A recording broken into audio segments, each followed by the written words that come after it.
Gente, preciso girar para a Argentina. Na Argentina, uma juíza anulou 6 artigos daquele mega decreto do presidente Javier Milei. A decisão favorece o sindicato, que mobilizou uma greve geral no país ontem. Chega aqui comigo a nossa repórter aguerrida em Buenos Aires, Luciana Tadeu. Vamos ao vivo para lá. Oi, Lu, conta tudo.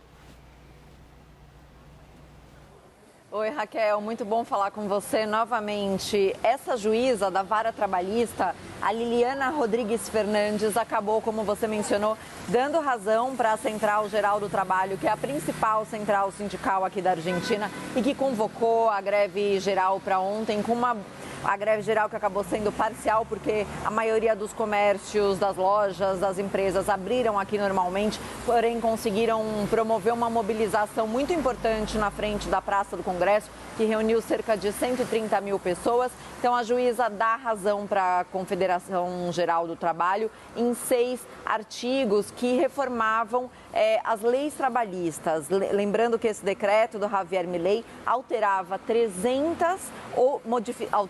ou eliminava diretamente 300 leis que tinham sido aprovadas pelo Legislativo. E o argumento dessa juíza é que não tem razão para isso ser alterado de forma extraordinária sem passar pelo Legislativo. Porém, se o Legislativo depois ratificar esses artigos, eles entram em vigor. Agora, por enquanto, desse decreto do Milei, toda a parte trabalhista está paralisada justamente por causa de medidas cautelares que afirmam que há inconstitucionalidade nesse decreto que derruba ou altera todas essas leis.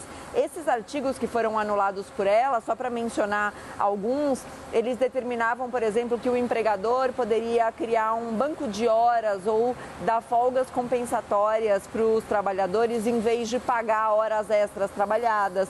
Também dizia que taxas ou contribuições sindicais que são descontados do salário dos trabalhadores só poderiam ser descontados com o consentimento explícito do trabalhador.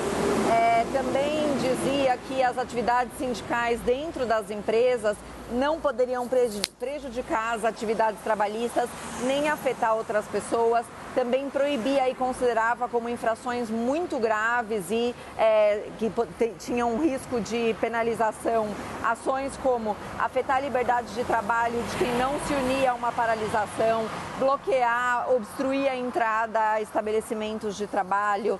Também estabelecia a obrigação da prestação de pelo menos 75% do serviço em caso de uma greve. Ainda assim, algumas áreas tinham que manter 75% do serviço em áreas consideradas essenciais. E isso incluía, por exemplo, serviços sanitários, hospitalares, transporte, distribuição de medicamentos, serviços farmacêuticos, telecomunicação e internet, serviços aeronáuticos e portuários, educação, ou seja, se houvesse algum tipo de greve na educação, ainda assim 75% dessa atividade teria que continuar normalmente e os sindicalistas consideravam que isso atentava diretamente contra o direito de greve e aí a juíza acabou dando razão para eles e agora depende dos legisladores aprovarem ou não esses artigos para que isso entre em vigência, Raquel. Super obrigada pelas informações, Luciana Tadeu, direto de Buenos Aires. Naca, vem para cá rapidinho só para explicar uma coisa para a gente. Tá um estica e puxa lá na Argentina. A justiça toma umas decisões, aí o Milei é obrigado a ir para o legislativo, ele tenta governar por decreto. Como é que está o balanço de forças? Quem é que está ganhando? É interessante porque os dois lados, aparentemente, estão começando a fazer a chamada realpolitik, porque os dois lados estão colocando muito claramente os pontos que querem e que não topam. E aí o que aconteceu nos últimos dias, Raquel, é que o governo Javier Milei deu alguns passos atrás para tentar aumentar a possibilidade de aprovação desse mega projeto de lei e também do mega decreto dos primeiros dias do governo.